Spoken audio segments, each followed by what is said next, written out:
Okay. So new sugya Vav mid Aleph in the middle, 2 dots. So the last clause in the Mishnah was Samach le koisel acher. Samach le koisel acher. If after the guy built the wall beyond 4 amas, which Reuven built beyond 4 amas, Shimon is not obligated to pay for anything beyond 4 amas. But then Shimon built a wall next to Reuven's original wall. That was between their property.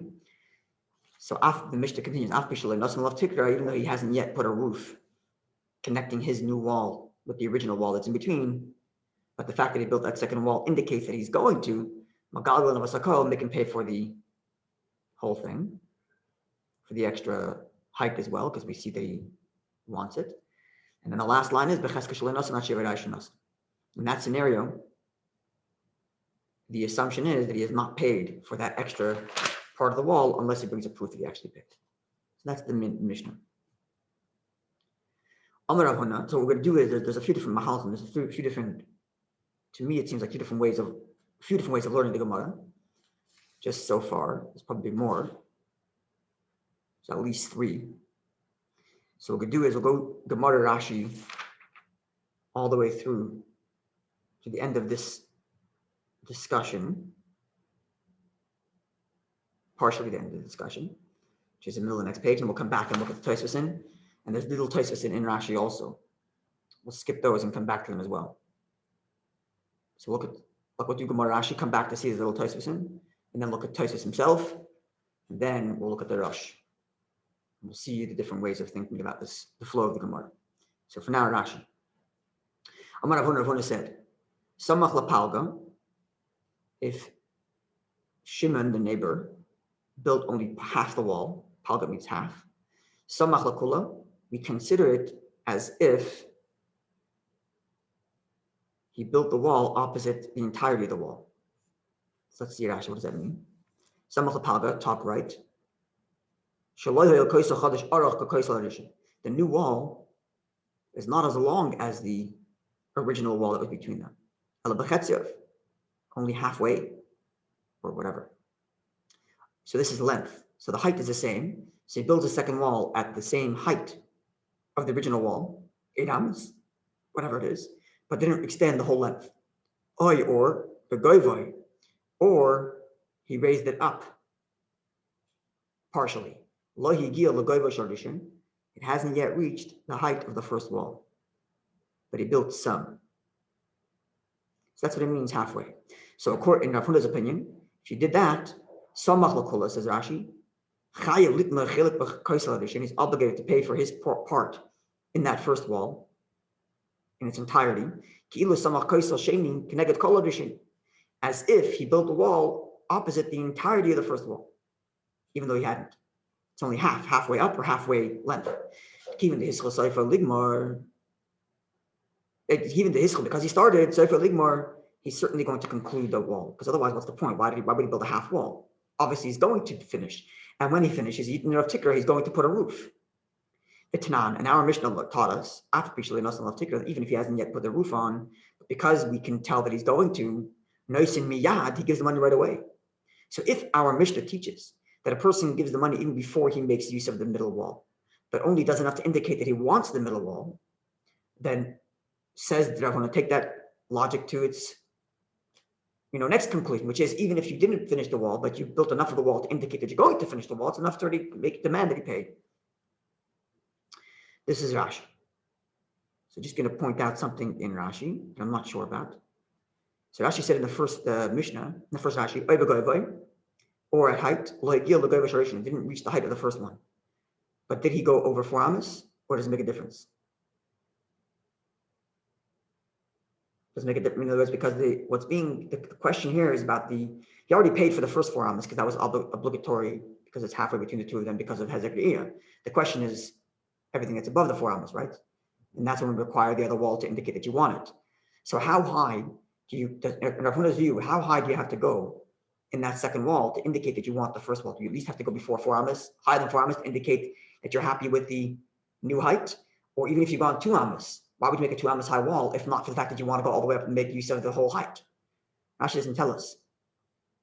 And aside from that, at what point, yes, he puts down 1 layer of bricks. That indicates he's already starting to build a wall and he wants to go all the way up. Like, at what point do we decide that? So when it comes to the length, if you go the whole height, even if you've done it a half an inch, it's a useless wall unless you're going all the way. Okay, so because you've gone the whole height, so you've indicated your happiness with the new height. But when you're going upward, how high do you have to go to indicate that you're happy with the new height? Do you have to surpass the 4 amas, or just at all, anything? Well, it makes sense that it would be anything because it's not useful until you reach the whole thing. You reach the whole thing, so you're going to go the whole way. So even 1 layer of bricks? Yeah, because you have no use of it. His degree is already taken care of by his own. So if you're starting to build, it's because you're going to finish it because you're going to put a roof. So something like Kaisel in the Mishnah means 1 layer of bricks. So now the next question becomes, what about combining the two? It's halfway up and halfway with length. So I've only put 1 brick in the far right corner. Is that indicating to me now that I'm going to build a whole wall? Right. Okay, where exactly do we draw this line? Maybe the chetzia is medayek. I'm saying halfway. I think once you've gone halfway, it shows that you're. I see. So you have to go halfway. So there goes the chodesh oirach kaisel ella b'chetzia. It doesn't say b'chelkai. When it comes to the height, he says, didn't get to the height of his friend. Without saying how high. When it comes to the length, he says you at least reach chetzia. Interesting. So what if I built halfway length, but only 2 layers of brick or 1 layer of brick? So I've met the requirements of both. If indeed goivai only means. Or they're mutually exclusive. Like meaning, or the mutually exclusive. You need to do the full width and 1 layer, or the full height and half. Maybe just put a pin in that. I'm not sure, but something I'm thinking about. Maybe when we compare this to Tosafos and the Mahalchim, maybe we'll get something about that. Okay, so back to the Gemara. That's Rav Huna's opinion. You build partial of the wall, either length or height. And you already indicate that you like this new height of the wall, and thus you are obligated to pay right away. Miyad, says Rashi. Nice miyad. That's Rav Huna. But Rav Nachman says, Amar l'mayda samach samach. Whatever you are opposite, that's what you are opposite. L'mayda loy samach, that which you are not opposite. Loy samach, you're not opposite. You're not obligated to pay only that which is opposite your wall. Which means in Rav Nachman, certainly you have to have reached higher than 4 amas, because up to 4 amas you've already paid. So for anything to happen, you have to begin up higher than 4 amas. So in Rav Nachman's view, every time you lay down a brick, you're now obligated to pay for the brick. You've already paid for the 4 amas because it's splitting for Hezekriya. Now anything above the 4 amas, every time you lay a brick, you're now obligated to pay for half the brick directly opposite it. Okay. What's the svara in this? Yeah, what's the svara? I'm not sure. What's the svara? Meaning it's not useful until it's the full height at the end of the It's not useful anyway until it's the full height, yes, exactly. You can say there's a svara with width. Maybe you want a roof that you don't care for. Only halfway. Yeah. With width, you can say that also, yeah. Maybe we'll have something when we get to the Tosafos, and let's see, but it's also a good question to keep in mind. What exactly is the usefulness? And this is by the way the halacha, Rav Nachman's the halacha. So this, like, what's the usefulness of these bricks and why is he paying for it yet? Meaning, if that extra brick indicates that you like the whole thing, then pay for the whole thing. If it only indicates to you that you like the one that's opposite it, what usefulness do you have out of that yet? Or is it just a question of, it could be a question of, like, kinyan. Like, you have to do a kinyan to indicate your willingness to the other thing, and you've only acquired the hana of that which is opposite this brick. Maybe that's it. It's as far like that. It's a question of when it becomes chayav to pay. That's right. Just like when we were saying with the last one, I forget exactly the point, but it's with each row of bricks. That's when the zman is. Yeah. Kol shaf. It was actually going to get to this very thing. Kol shaf. No. Kol shaf was actually the first 4 amas. Right. Every layer of brick So was. now it continues So here. Nachman would say layer of brick. that's right. That's a good point. Okay, so you have to re-examine the Gemara before and see how that works out. My gosh, it's a burn twister. But the Gemara is split over there between the first four amos and the rest. The first four amos, the Gemara said, like you said, call shafah for shafah no. Every layer is man to pay. When it came to the second four amos, the Gemara said, who's going to tell me that the Rabbanan are going to make me pay? Which is why Becheska Shalei Nasa. Rav Nachman's now arguing, in reality, here too, call shafah for shafah zimnu. And that's why you're only obligated to pay in what this like moment of kinyan acquires. Well, like it's a good svar. But both Tosafos and Rashi are silent on the matter. So let's keep a pin in that as well. Okay, so these are the two opinions. But as the Gemara, Rav Huna will agree with Rav Nachman, the karna v'lufta, with a corner and a connector. So what's a corner and a connector? So Rav Huna is the one who said that you pay for the entire thing even if you only built half, because you're indicating you're enjoying the whole thing. When it comes to a corner and a connector, then no. So explaining Rashi, kind of a lufta is one case, not two cases. It's one case in Rashi's view, and it's only with respect to going halfway the length, but not the height. In the height issue, Rav Huna never agrees with Rav Nachman. In the height issue, Rav Huna always maintains that if you go halfway up height, you're indicating your willingness, and that's what you pay. When it comes to length, then Rav Huna says, I agree to you when it comes to a connecting corner. So what's the connecting corner? Explains Rashi. With the corner, with the connected corner. Because the word lufta, chibur, lufta means connected. I think I'm pronouncing it right, I'm not sure. So what's exactly this, what's the scenario? The end of Reuven's house, Davuk Lakoisel was connected to this guy's wall. To this wall, that are between the two properties. So Reuven's house ended at the property line, and therefore the separating wall touches his house. Okay. Now, Acharzman, after some time, I'm not sure why that word Acharzman is there. Is it specifically after time? Or is it even after some time? But why does Rashi add Lacharzman? Anyway, another thing to put a pin in. Lacharzman, after some time, Nimlach Reuven now decides, Nimlach Reuven said, this Reuven now decides, the Chiber Binyan Muat, and he added a small building, the Keren Zavis, at the corner, shall soif Beisai, at the edge of his house. I think it means the other edge. The edge which is not attached to the wall, but to the other corner. So now it's opposite the original wall. Right? He has one corner of his house attached to the wall separating, and I built another wall protruding from the other corner. So I think it is. Ubalitas habinyan, and this protrusion of the building, Mushucha, is drawn out, Keneged Mitzas Oida Chakois Lamavdil, is now extended partially opposite the wall that separates Bein HaChatzeres, between the 2 yards. Now here Rashi says Mitzas, not Machzis. Anyway, another thing to put a pin in. So the protrusion on the other end, I think it's the other end, the protrusion at the other end is opposite part of the wall that separates the two of them, because the wall that separates the two of them is attached to the house. So Rav Huna, in this scenario, Rav Huna agrees that which he does not, that part of the wall which is not opposite, he's not opposite. Why? Such a protrusion is not meant necessarily to continue going. It's just meant to be a corner piece. Now, is that clear? I think so. Yeah? Just a technical scenario, right? But what's the din now?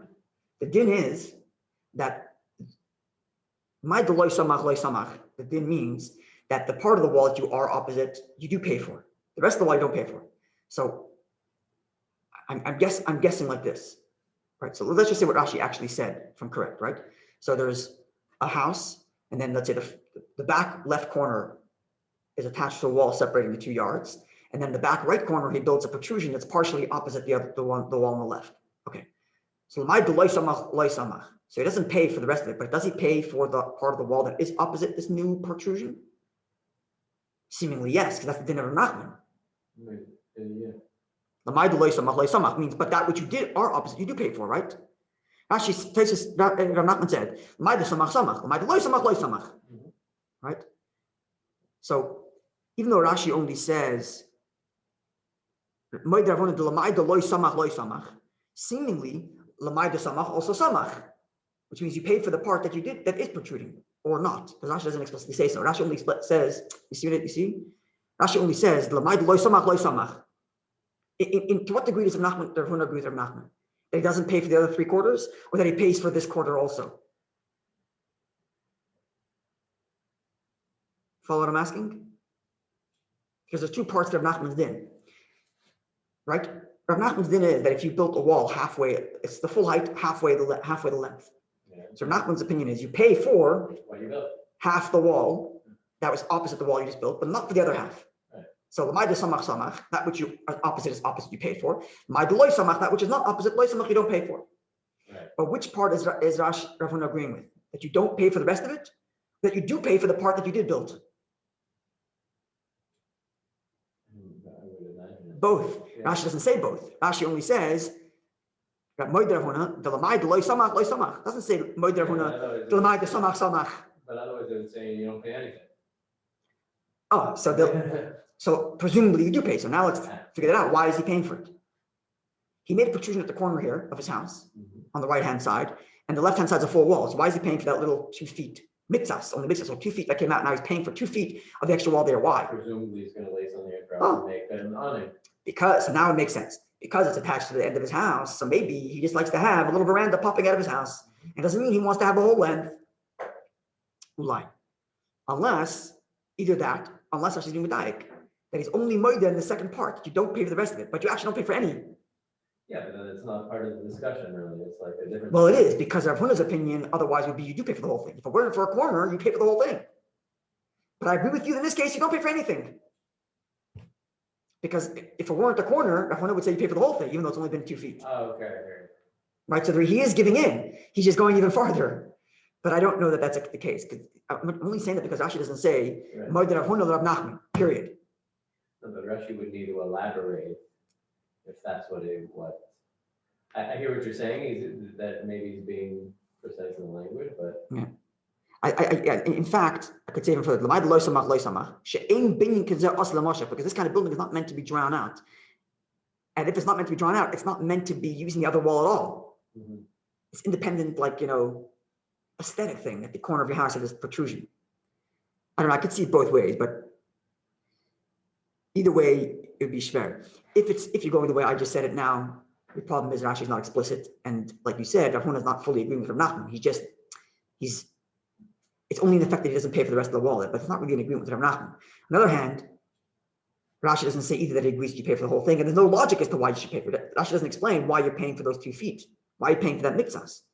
Doesn't explain why. Just because you happen to have a wall opposite it, so what? Unless Hagufa, it's an aesthetic thing. You want to have 2 matching walls. So then if you like 2 matching walls, you got to pay for that matching part. Maybe that's what it is. In other words, let's put it this way. If you put a protrusion at your far right corner, that means that had I not put the wall on the left, you would have put a protrusion there to make it match. Right. If that's the case, you have matching, so it means you like it. Right? But in either way, Rashi doesn't say so explicitly. It doesn't say Moed Rav Huna l'mayda samach samach or l'mayda loy samach loy samach. He just says the second half. L'mayda loy samach loy samach. Anyway, again, another thing to put a pin in. Okay, so what do we have so far? That Rav Huna agrees with Rav Nachman that in this attached corner business, where the visual indicates that this new partial wall is not intended to be extended any further, there's no reason to pay more than the length it actually reaches. That's what we have so far, definitely. Right? So now in the reverse. Rav Nachman says, Lamai de samach. No, sorry, I went back. Sorry. Rav Nachman agrees. So Rav Nachman, who said that you only pay for the part of the wall opposite your new wall, he agrees. When it comes to this thing called a priza, which is a beam, and a kriyasa means like a setting for a beam. So a certain kind of beam and a setting for a beam, those are indications that you do want to extend the rest of the wall, and therefore you do pay for the rest of it. Right? I'm not only said you pay for that which is opposite your actual new wall, but in this case, it's clear that you're going to continue building. And because it's clear you're going to continue building, you pay for the rest of it. Which undermines our reading of Rav Nachman, that it's about Kinyan. Which gets back to the original question, what possible usefulness do you have by one brick going up? But anyway. Unless you could, like, there's structures with diagonal roofs, right?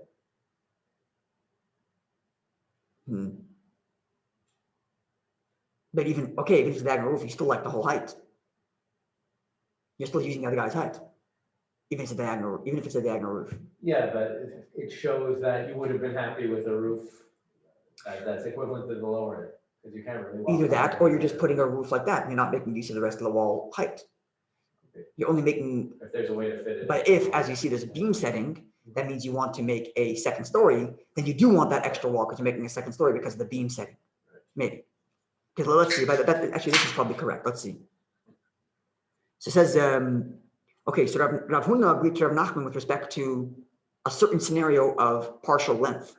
Now, Rav Nachman agrees to Rav Huna with the issue of partial height, like Rashi says, l'inyan goiva, with respect to the partial height. With respect to the partial length, Rav Nachman never agrees with Rav Huna. Rav Nachman always maintains with respect to the partial length that you only pay for the amount that's opposite your wall. But with respect to the partial height, there is a scenario in which Rav Nachman agrees that it's quite clear that you're going to go all the way up and therefore pay right away. Namely, with respect to the height that Rav Nachman said earlier, that which is not opposite him, he doesn't pay for. Moide agrees that if he built in the wall opposite, he built place upon which he's going to put beams that support a second story, indicating you do like the rest of the wall. So Al Pnei Kula, upon the whole entire length, right? Because you built the whole length. In respect to the length, Rav Nachman never agrees with Rav Huna. So you have the whole length, and now along the whole length of that wall, or whatever the length of this new wall is, you built settings to put beams upon which you're going to build a second floor. So clearly you're going to be building your wall higher, or more, to make a second story. And therefore, obviously, you're happy with that other wall because it's going to be the outer wall of your second story. And therefore, he pays for the half of the new height because he's going to be using it in his second story. Because indicated by the fact that he built a system to support beams that will hold up a second story. So what exactly are these settings to build second story? So we have a Parizi and a Kvui Kishuri. So says Rashi, a Parizi is Eitz Aruch Va'av, a long and thick, dense piece of wood, that you put upon the entire length of the wall, to put upon it the heads of the cross beams that will go the other way. So it's a vertical beam to put the horizontal beams, basically. Now, Megan Aleim, you have some sort of protective layer on these beams, these strong beams, that they shouldn't rot, because of the dampness of the wall. Now, B'lashon Mishnah, in the language of the Mishnah, this is called maltisin, whatever that is. Okay, this kind of protected beam that will hold up your cross beams to build your second story. Now, so that's a prizi. Now, what's the other one? A kfui kashuri. And one who doesn't have this kind of thick piece of wood. So you make holes in the wall. The noisin is starting and you put small little pieces of wood surrounding these openings to strengthen it. And you stick inside of them the heads of the cross beams. And this is settings for beams. Okay, this is just an interesting structure. Like why when we then hainu akfiyas of the kashuri, as opposed to a nudi brahmasla called a kriya de kashuri, which is Maybe when we see Tosafos and we contrast, we'll get an answer to that question, but this is something else to put a pin in. Just a technical thing in the structure of Rashi. Okay, so bottom line is there's two ways in which. So actually, on the simple level, we can say Rashi trying to be consistent. Kana and Lufta, where Rav Huna agrees with Rav Nachman, Rashi made it one scenario. Karna means corner, lufta is attached. So it's a corner that is attached, meaning the corner of your house is attached to a wall. When it comes to here, it's actually two scenarios. It's a priza, this thick crossbeam. And then the other clause is where you have a hole in the wall to put your crossbeam. So Rashi therefore states it's really one clause to keep it consistent. It's really one clause. But the second one is when the person doesn't have access to the first one. But it's really one clause. Maybe that's why Rashi's phrasing it this way. And especially when we compare it with Tosafos, we'll see that this might be correct. Okay, back to the Gemara.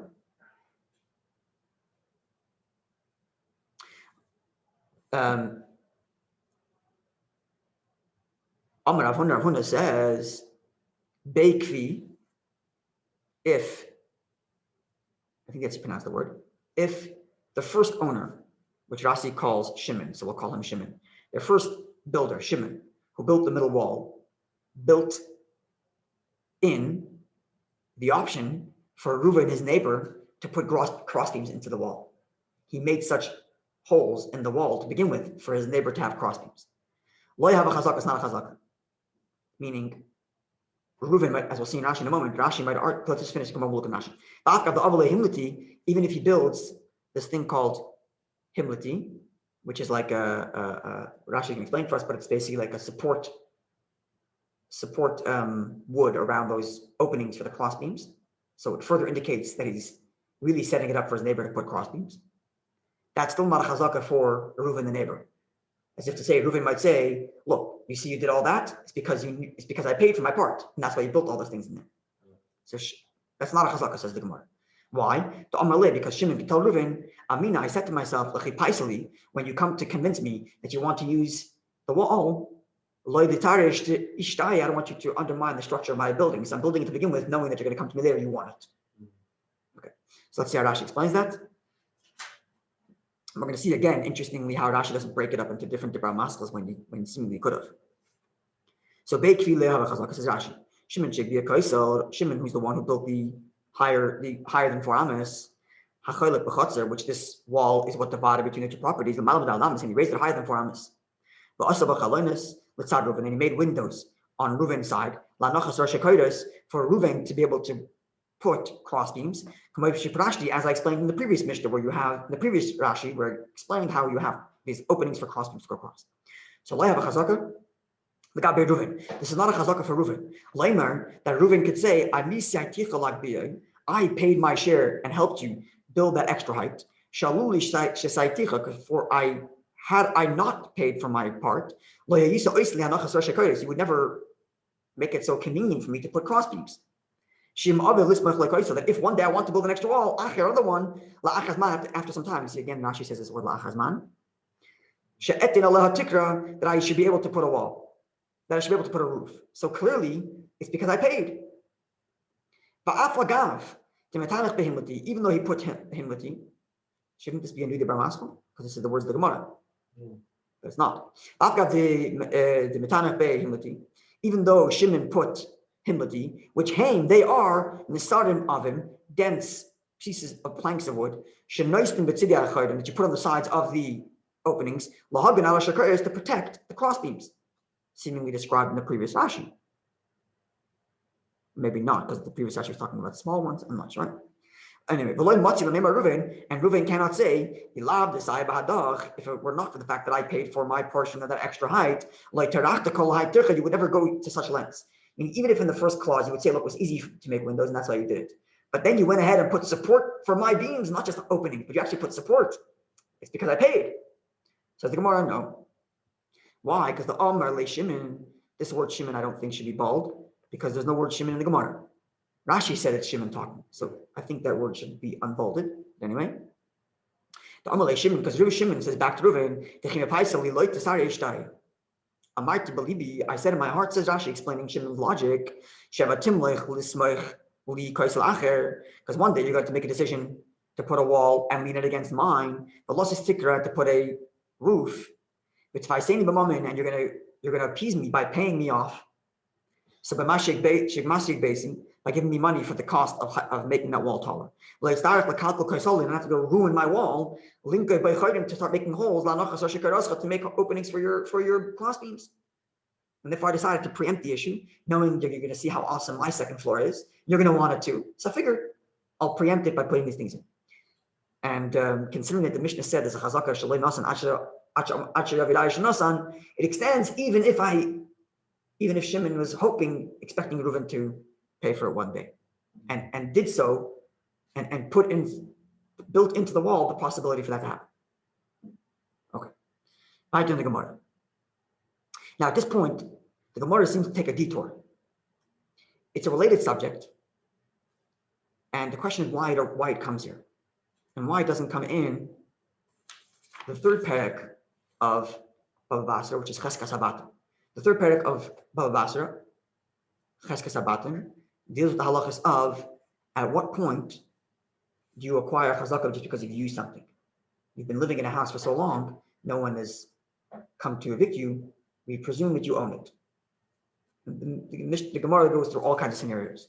And now here, the Gemara is going to bring up a number of clauses related to such an issue, where a person was using something, and after a certain period of time, or right away, but the very fact that he's been using it indicates that he has the right to that usage. What's this? What's it doing here? It seems misplaced.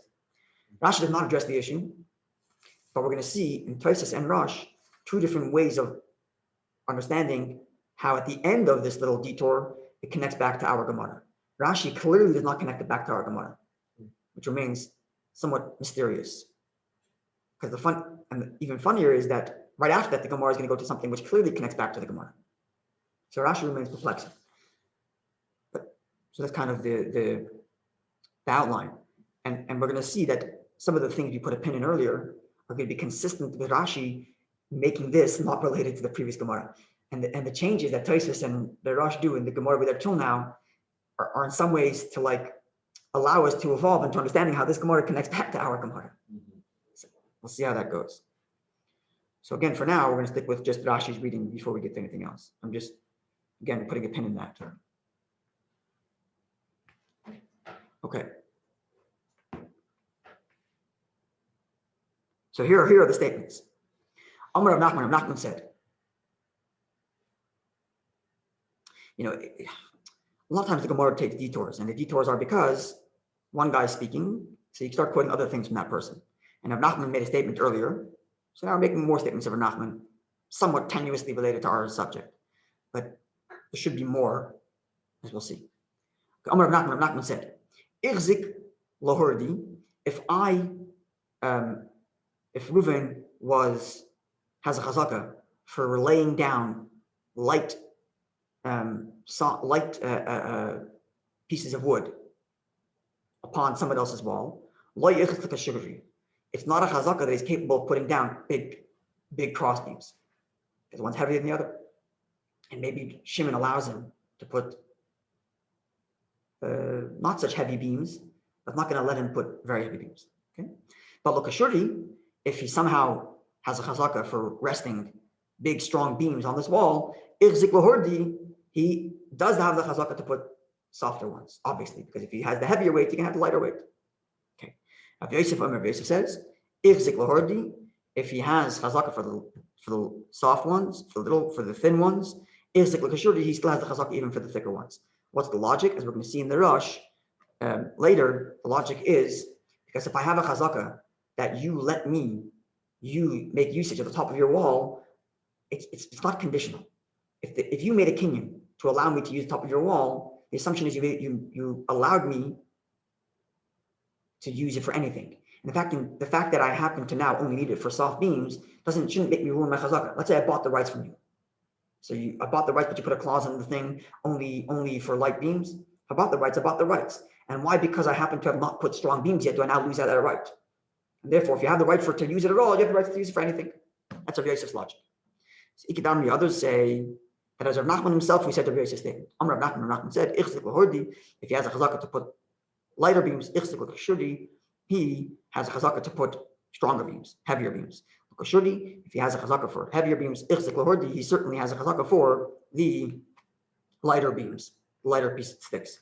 So let's see Rashi. Again, there's a little Tosafos there, so skip that all because we're going to come back to this number of Tosafos that pop into Rashi. I'm not sure exactly what they are, who's speaking, but we're going to come back to them.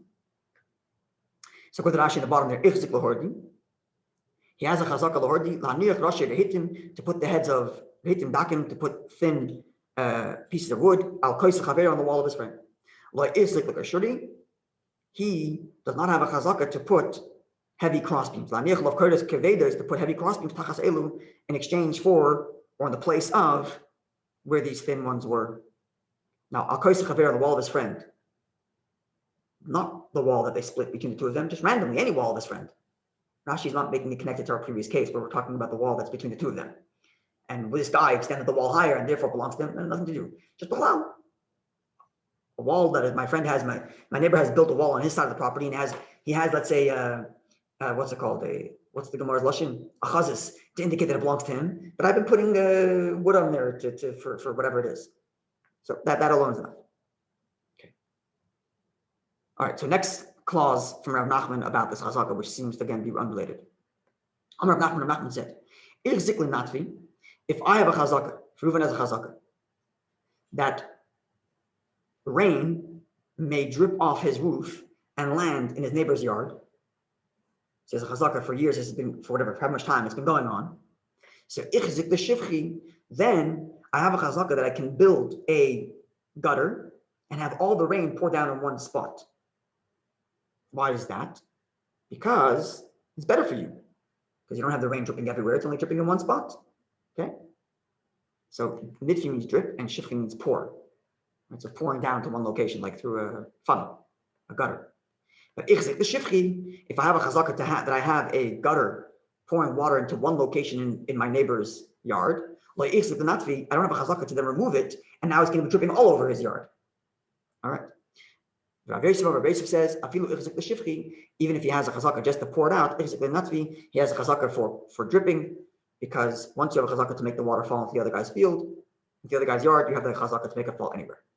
Okay, Ikdam, the others say that Rav Nachman himself came to that conclusion. Rav Nachman, if he has a chazaka that it pours out through a gutter, he has a chazaka that it can pour out, that it can drip. The natfi, if he has a chazaka to make it pour out and dripping, if the shifchi, he has a chazaka to make it pour out through a gutter. Okay, let's see Rashi. If you had a chazaka and impose chazaka on his friend's yard, she taftif gaga that his roof should drip, make shamim rainwater, the into it, along the whole length of his roof, below marziv without any gutter.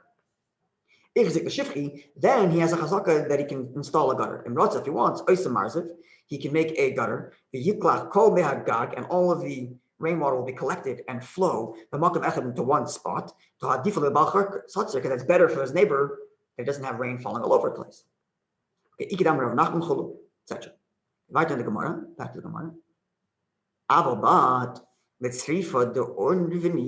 when it comes to a hut made of, as Rashi explains for us, made of, what's the word? Made of like the roof of the hut is made of like reeds. Loi, then he doesn't have the chazaka to allow that to drip into his friend's yard. What does that mean? Explains Rashi. Gag shel tzarif shidl blas, some sort of hut. That's like woven together. Shemachasen oisib anver arva. I'm not sure what exactly kind of hut this is in Old French. I'm not sure. But it's woven together by leaves of reeds. Behind them, this is orvini. That's what orvini is these reeds. Now, because when rain drips through reeds, the drips become very, very dense and thick. Right? Like sitting in a sukkah, those big raindrops that fall on your head. Right? They're much more dense. So because they're much more dense, the neighbor can't tolerate that. So you don't get a chazaka for that, even if you have a chazaka for other things, for regular roof dripping. Okay, so that's what that is. So continues the Gemara. Rav says, "Afilu tzrifa the arnavi, even tzrifa the arnavi, he has a chazaka, because if you have a chazaka to Rav Yosef is consistent. If you have a chazaka to make usage of something, you have a chazaka to make usage of something of that under any circumstances, whether it's dripping, pouring down a gutter, or dripping in from a hut." Okay. Rav Yosef actually once did this. Never mind that he paskin that way, but he actually implemented that psak. Okay, now another seemingly almost unrelated statement from Rav Nachman. Amar Rav Nachman, Amar Rav Bar Avuna. Amar Rav Bar Avua. Rav Nachman said the name of Rabbi Bar Avua. Hamasker bayis chavere, one who rents a house to his friend, but he rents this house, the bira gedola, in a big building. So Mishtamesh, we're going to explain in a moment what this big building is, Rashi says. Mishtamesh bizizeha v'koisaleha. You can use zizah like pegs that protrude from the wall, or v'koisaleha, actually hollow spaces in the wall. Adal amas, up to 4 amas, says Rashi. Bira gedola, what's a big building? Bayis arach ma'od, very long home. And it's separated in the middle into many different rooms. It's an apartment building. Katana is small ones. And he rented to his friend one room. He can then use the walls of the building, in the holes that are in the wall, on the entire length of the wall, on the outside. I guess not on the inside, because on the inside he only has access to his room. But on the outside, he can use those spaces because that's part of his renting agreement. Dalad amas, up until 4 amas, connected baisa, even if it's not directly opposite his room. So 4 amas surrounding his room, he has the walls rights, the holes in the wall. Okay. Bezizim, and likewise, bezizim in pegs, hayotz b'kesela, which come out of the wall. And back to the Gemara. And with the thickness of the wall, he has the rights to that thickness, but in the place where that's the custom, where they allow you to use the thickness. What's the thickness? Is Rashi, the Roshai, the top of the wall, but there's a flat top. They're going, for example, in his Baaliyah, if he rented to him a roof or a second floor, like a deck on top, and there's a wall up there, he can use the top of the wall. If the minig is that he has rights to that. Okay. So a whole bunch of random statements about Chazaka named by Rav Nachman. It's kind of like interesting. I think Gemara brings it here. As you can see. Avobat. Continues the Gemara. The tarbits aperdani, but the garden that's in the front of the building, loy, there he's not allowed to make use of the wall. What's this garden in front of the house? Says Rashi. Derech boinei bira chashuva. It's the way of those who build fancy apartment buildings. Lahaniach la keneged pesach hatraklin hachashuv, to put in the front of the fancy lobby shaba that this building has. Ke'en ginok a kind of small garden, la'avir, for fresh air. The shayim and various different greenery grow there. It's funny how Rashi just goes into like this little poetic description. And it's the vision is beautiful to the eyes. It's nice to sit outside in the garden. Okay.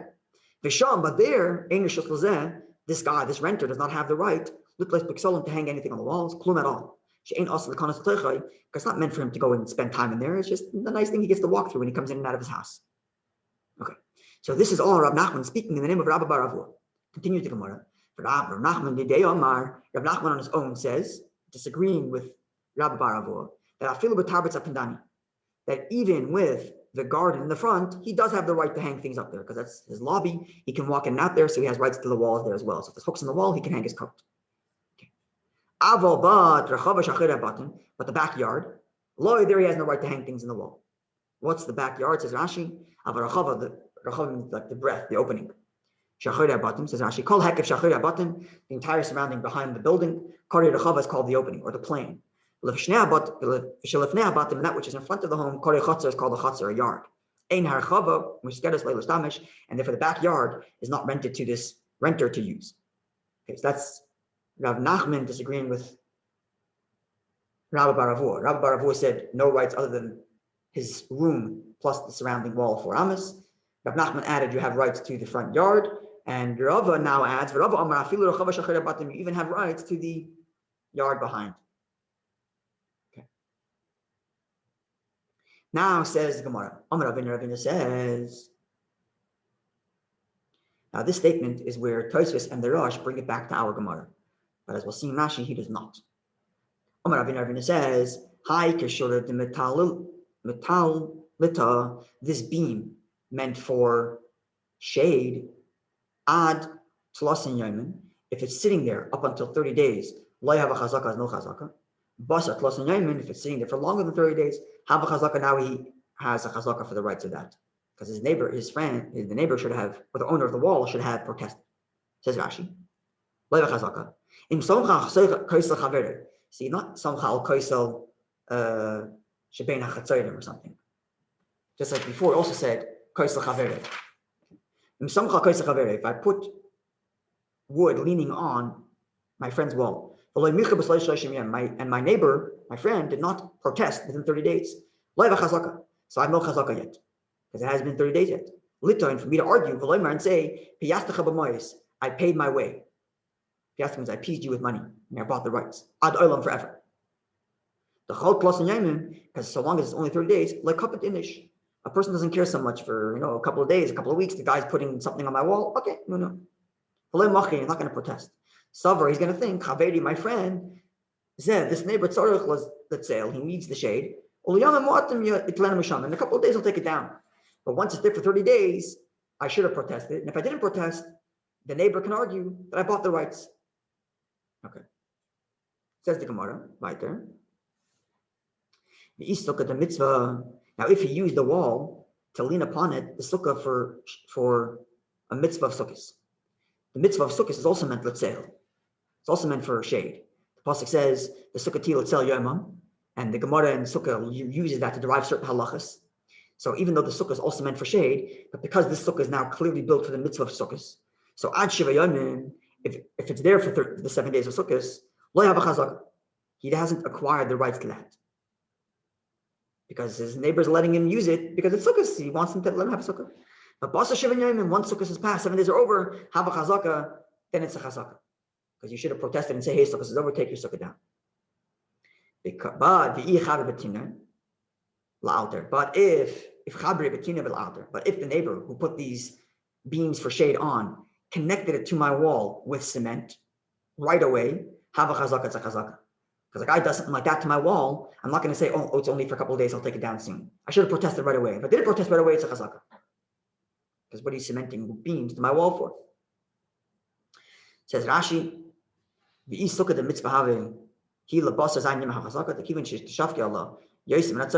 the neighbor was quiet beyond the need that his neighbor has, he should have protested. Because he didn't, he lost the rights, and the other neighbor has rights. Okay, so this is the Gemara in Rashi's reading. We have a bunch of things we asked about Rashi without any conclusion answer. And as you can see from Rashi, this whole second part of the Gemara, after the discussion of the wall opposite the other wall, and where Rav Huna and Nachman agree or disagree, it seems to be completely unrelated statements that are just related to when you acquire and how you acquire chazaka, which seems to belong in the Perek of Cheskes Abatim. Because the next line, the Gemara Amar Abaye, is going to get back to the issue of Hezek Re'iyah. So what's this whole thing doing here? In Rashi's view, it's very unclear. And God willing, tomorrow we're going to look at Tosafos. We'll look at the little Tosafos that are popping in Rashi.